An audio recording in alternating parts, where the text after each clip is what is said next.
Hey everyone, today we are peeling back the curtain on what many are calling the best kept secret in homeschooling, project-based learning. If you ever felt that your homeschool co-op is kind of just school at home and you want to change it up, this episode is for you. We are joined by two women today who are not just teaching this method, but they're living it.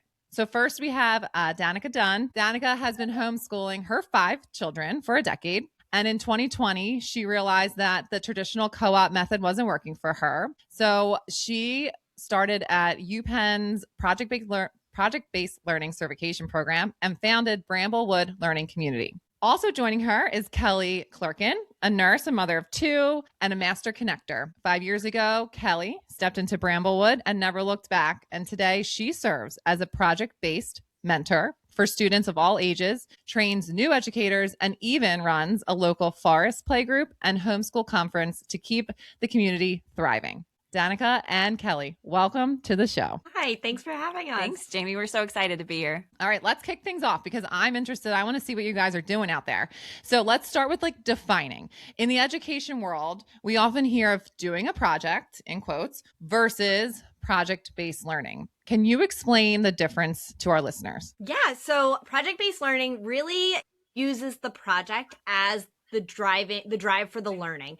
So you're looking at everything your child's going to learn through the lens of that project. You're incorporating maybe math and science and history and all of these different disciplines into one project versus maybe if you're doing unit studies or some other style of learning, you might be doing projects along the way that are under an umbrella topic. But with, again, project-based learning, you're using that project to drive all the learning. Okay, so it's not just okay, this is a math project, so go count all the rocks outside and add them up and tell me the number. This is you're going to be talking about using English and math and whatever, nature study, science, and whatever it is in that one project. So can you give me an example of a project that uses the project-based learning technique that could really shed light of exactly what you're mentioning? Yeah, we've done a lot of them. One of them might be a weather project. We had this driving question of how do we prepare for and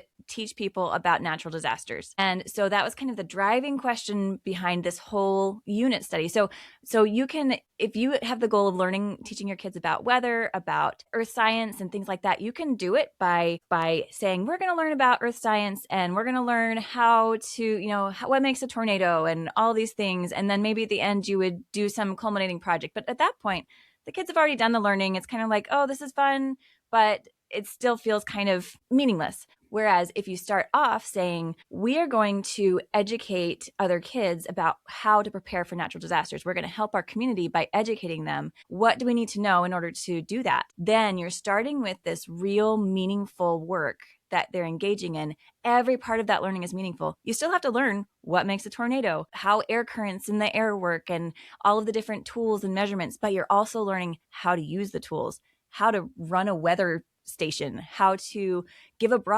forecast for your community. All these things you're learning and skills along the way that are real and meaningful. And so the kids don't lose that engagement. They're actually engaged and every piece is meaningful. So in the end, you have the same learning, but you also have stacked it with all of these extra skills. Okay. I love that. Because it's actually, it's goal oriented, being we need to help this community of people get ready for what's coming. And so it has a little bit of that passion and urgency to really motivate them to get all the information that they need to learn about the topic and the subject, and then to use it and apply it, which is really cool. So, okay. So if we want to avoid this school trap of the traditional way, right? What are some red flags homeschoolers should look like when they are moving away from that more organic model? Is there certain things that we should be looking for? I think this was the whole reason that I started Bramblewood initially, was because I was going to these co-ops that we loved. We loved our community. We loved the friends we were making, but it was still my kids sitting in a classroom where the teacher was teaching at them, basically, which is not what we're looking for. And when a child, if you think about it for yourself, if you are learning something, think about the last time you actually were super engaged and thirsty for that knowledge, and you couldn't get the information fast enough because you wanted to know. When kids don't care and they don't want to know, you almost can't teach them anything. When they want to know, it almost doesn't matter what way you're teaching them. And when they do care, you could hand them a textbook and they would actually retain the knowledge because they're thirsty for that knowledge. So our whole job as educators and parents and mentors is to get their minds prepped for learning. It's to get them in that space where they're hungry and they're seeking that knowledge. So these things like this real world authentic project where ideally there's somebody in the community who's relying on you for this, or there is maybe an outcome. Maybe you're going to read a book you're going to write to kids at the library, something. It can be small, but when there's other people that you're doing this for, it gives that push and opens their minds so that they are so ready to learn everything. And then you're just giving them what they're asking for. They're asking you to learn these things. And you're just saying, well, I wonder how we're going to do that. Let's figure it out. They're asking you then to teach them grammar, to help them with their handwriting, to improve their work. And they care about the product so much more because people are seeing it. So it's awesome when your kids are coming to you saying, hey, I need to know this. I need you to come teach me or find me resources. So it's really great seeing the drive in them for wanting to learn. Absolutely. And it basically is giving them it's a service aspect of learning and saying that I'm doing this intentionally for an outcome that will not only teach me things, but it serves the community. And rather than just getting a grade, like how do we motivate children to learn and figure out these skills and whatnot when at the end it's like, did I get an A, B, C, or D? But that's not really what's happening. You guys are being like, okay, I'm doing this and because I'm going to present this out and I'm going to teach people and I'm going to save the world, or like whatever the kids are motivated about, And so I love that. I think that is really great. And I even, as you're saying that, the whole reason I learned the things that I learned for this podcast is because I'm going to present it to my listeners and help them. And that is so motivating and it just fuels so much energy. Oh, I really love this. Okay. So let's talk about like the being more of a mentor to your child or the group versus a teacher. Yeah, so this is something that we've been teaching our mentors at Bramblewood Learning Community. We've also been running workshops for parents in our community so that they can implement it in their own co-ops or just in their homeschool or home lives in general. And really, it's this idea of Socratic teaching. It's asking your child questions, getting them to think for themselves and not always feeding them the information. You can't always force them to want to learn something, but if you're asking them questions, I was just thinking about like, even as we're doing something like math homework or something like that in our, like if we follow a curriculum for math, but we're doing that and I'm asking my child questions along the way instead of feeding him the answers all the time. So yeah, just using questioning your kids as a guide, like guiding your child along the process of learning. So in my former life, I was a dietitian, and I remember learning about motivational interviewing. When you have a client and they are having a really hard time making behavioral changes, even though the knowledge isn't the problem at that point. They know what they're supposed to do. They know that what they're eating and their behaviors are hurting them, but they're still struggling to make behavior change. There's ways that therapists and dietitians, all these people can use questions to bring about this behavior change. And the key really is getting them to do the thinking, getting them to arrive at these conclusions more or less through their own critical thinking and their own thought process. So that's really the principles behind being a mentor, is kind of being on the sides. You're not driving, you're not pulling, you are along the side of them, helping them be the driver, but giving them what they need, and especially through this process of questioning. So one thing that I always tell people is go 3 days without telling your kid a declarative sentence, with only asking your kid questions. And it is such a good mental exercise. It is. To notice how often you're giving your kid answers or you're telling them things. Think about if you want your kids to pick up their dishes, what's something you might ask that might, besides like, will you pick up your dishes? That doesn't count. That's cheating.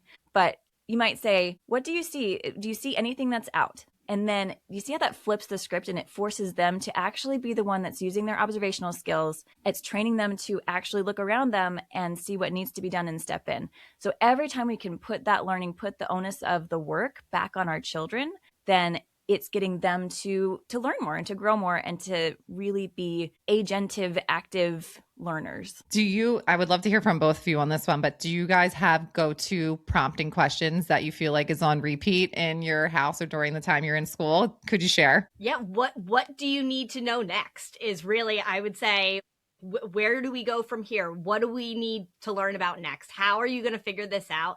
But really, it's like, what's next? What do you need to know? One thing for me is also, what is the problem? Like, the more clear you can get the child to describe the problem, the answer will pop out to them, and you don't have to say anything. You don't have to solve anything for them. If they can give you a really clear statement, even if it's an argument between them and their sibling, okay, what is actually the problem here? And you just keep drilling down. Then as soon as they get to that point where the problem becomes very clear, then the answer also is very clear, like 9 times out of 10. Kids are very smart. They're very capable at solving problems, especially if they're motivated. And I think as I'm listening, it's just being intentional as a parent to set them up in scenarios where they have to use their critical thinking rather than us just solving it for them because we need to get to the next thing because we're trying to get out the door, whatever the case may be. But okay, so I just want to peel back for a second. So the Socratic method is just purely asking questions as a mentor versus presenting and giving information and telling them what they need to know. Am I correct on that? Yep. In a nutshell, that's pretty much it. This next question is coming to front is because I ask my guests to give a title for their episode. And you two decided to say project-based learning, the best kept secret. So I want to hear why you think project-based learning is still considered the best kept secret. And I would love to hear both of you for this one too. Yeah. Go ahead. So I when I discovered project-based learning with Danika, I was like, this is what we are looking for. I have a kid who loves projects, is driven to do a project, and intrinsically wants to do projects all the time. And I have a kid who is very like, you call it a project, I'm not doing it. But this, and we were doing all the curriculum, had all this structure in our day, and I wanted something that allowed us the freedom and flexibility to dive into their interests, to be able to take a step back and get the most out of what they were interested in, or out of the most. For my oldest, it's all his projects. I wanted to be able to get the most out of learning that went into his projects. And for my youngest, I wanted to capture the things he was already doing that he didn't think were projects and get learning out of that, and like be able to reflect on it, and adding that collaboration piece in, and all the things that go with project-based homeschooling. And so it's that perfect blend of tying in the the desire, the drive for your own intrinsic learning, and the, where am I going with this? I have like the outcome of actually learning. Yeah, right. Structure, the blend of structure and the flexibility and freedom. So if you're a really structured homeschooler and you want to dive into projects, it's great. But if you are somebody who doesn't have a lot of structure or unschooling, it gives you that structure to capture all that learning. Right. So back to kind of my origin story. When I was kind of in this searching phase of, I know there's something better out here. I'm homeschooling to do something different with my kids. Where is it? Where is that thing? I was seeing a lot of people who were like this unschooling. I would flip-flop between unschooling, where you have this beautiful, wild, passionate learning, but sometimes it felt like you floundered in the structure aspect. And I saw Charlotte Mason or classical learning, where they were very formal, or at least more formal, but they built these beautiful habits and structures and holding kids to a high standard. And that's really good too. So how do I blend those? And then I found this project-based learning, which is out there. It's actually, there are people that do it. There are schools that do it. There's a lot of education resources out there for it, but all of those resources are directed to public school teachers or charter school teachers. So there is a lot of information, but I felt like I had to translate it to homeschooling. But everything that I was finding, it was like, this is perfect for homeschoolers. This is made for homeschoolers. When I went to the UPenn certification course, everyone else in that program was an actual teacher.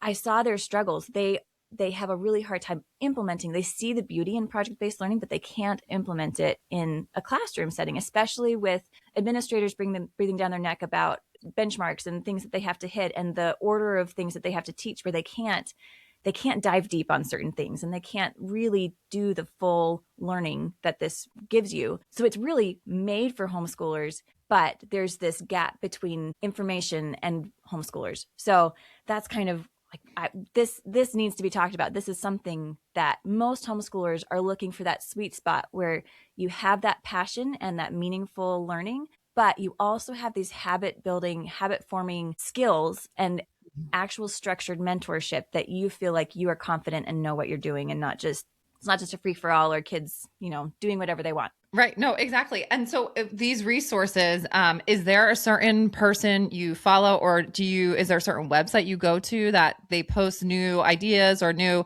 because you said it's going to the teachers. Is there any access that homeschoolers could have, or even just parents are like, I would love to motivate my child. I know they love Pokemon. I want to do something like project-based learning so that I can just get them excited about something again. Right. Is there any advice you can give for these parents? So there's a number of resources online. There's PBL Works, which is a website. There's EL Education, and theirs is kind of more broad, but they have a lot about project-based learning. There are a few project-based learning schools out there. Most of them are charter schools or different experiential learning schools. High Tech High in California. Some of these places have project banks where you can go and you can see all these different project ideas that classes have done. Those are so inspirational. I love looking at them. And you just have to keep in mind, these are done in a classroom. You can take that however you want. But the cool thing is about projects is you can see a project that was done for high schoolers and you can do it with elementary school kids and it just looks a little bit different. But most of these projects you can take and use however you want. One really fun project that any family can do, whether they're homeschoolers or public schoolers or anything in between, is planning a vacation together. If you have the goal to go on this fun vacation, think about all the learning that happens if you sit down with the family and say, this is what we want to do. What do we need to know in order to go to Europe or go to Yosemite or whatever it is? And then what roles is that? Can we have somebody looking up the accommodations? Can we have somebody planning food so that everybody has a task that's meaningful and interdependent, relying on each other? And can you see what that could do for the family, how it can bring people together, inspire kids to learn how to research, learn how to present what they're doing, learn how to work through struggles. Unfortunately, one of the up and down sides of project-based learning is that it's real and there's always problems. There's always things that you run into and you have to figure out, how do we communicate this? How do we make decisions as a group? And hey, that's real life. And that is one of the biggest things that adults need to learn. And if our society could figure out how to have these conversations better, we would all be in a much better place. I absolutely agree. And I love that idea for the vacation planning, especially because you might have kids at different age levels and have different cares and concerns or things that they're interested in looking at, that if you don't even open up that question to the family of being like, well, what do you want out of this family vacation? Do you want, camping time? Do you want to be going on roller coasters? Like all these things of just having them have a say, I think just is encouraging them to start thinking critically and being like, this could actually mean something for me. This is like, I'm a part of this and this is important. I think that what you guys are doing and how you guys are sharing it with the community is very important. I homeschooled my younger two just for 1 year when they were in kindergarten and pre-K, because we lived on like a little farmette at the time. And so like life is school, school is life. Is a little bit like unschooling, but we also had some structure every day. And the structure included taking care of the animals on the farm and things like that, which was really cool. But at the time, I had bought a book on project-based learning because the same thing, when we went to high school and stuff, that memorization, I was top notch at.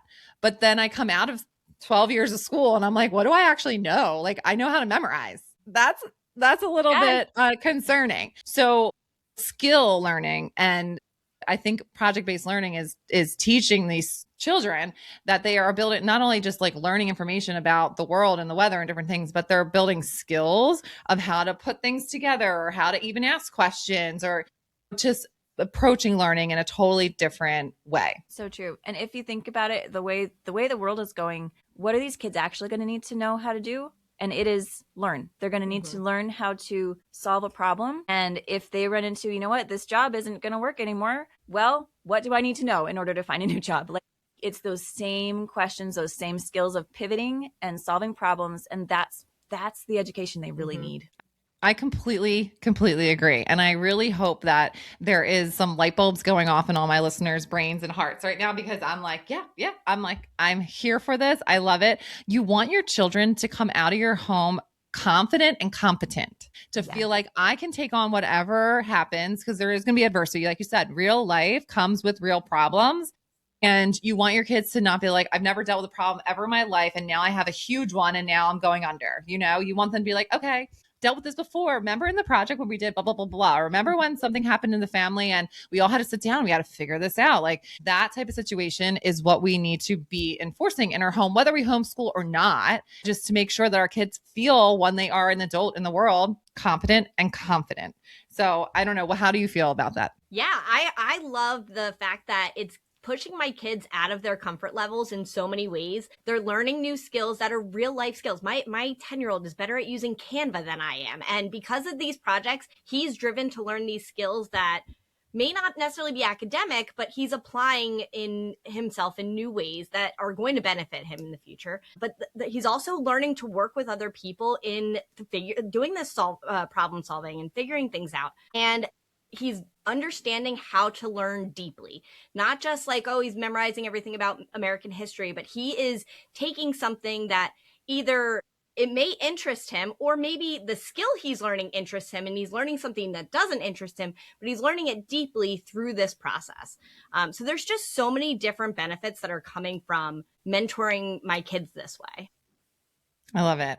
All right, ladies, what is the good news about all the things that we just talked about? I would love for you to share. The good news about project-based learning is that everybody can do it and that it will help every family and every child be more prepared for the world and to be better human beings. And isn't that what we all want? Yes. Easy. Okay, great. And then where can we find you? What do you guys have going on? Well, we have a lot of exciting things going on. We're kind of in launch mode. Do you want to talk about that? So we do have a lot of things going on. So you can follow us on Instagram, TikTok, Facebook, Bramblewood Mamas. I also have Project-Based Homeschool Mom. And then we have our Bucksmont Homeschool Conference coming up on March 14th, which is a hyper-local conference where we're bringing all of our resources in our community together. We have tons of amazing workshops this year. We have more workshops than we've ever done before, including project-based learning. And we have one focusing on reflection, which is such a big part of project-based homeschooling.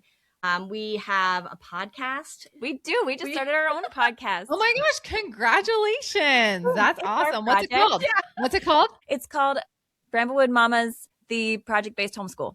And love it. We have one. Hopefully by the time this comes out, we'll have our second episode out. But that is our project right now. So much fun. And we just launched an online course. We have a lot going on right now. But we have an online course. It's the project-based homeschooling basics. So it's everything you need to know to just get yourself started. We actually walk you through planning projects on your own, so you can hit the ground running with all. Oh my gosh, this is wonderful. So I just think this is really, really intentional parenting and having our kids think beyond just memorization and to have a passion and a reason and an intention and a motivation for learning. Listeners, thank you so much for joining us today. I really hope you check out all the things that Danika and Kelly have going on, and Bramblewood community and Bramblewood Mamas, and all the information I will have absolutely attached at the end of the show notes here. So thank you for joining us, and I hope everyone has a great rest of the week. Thanks so much. Thank you.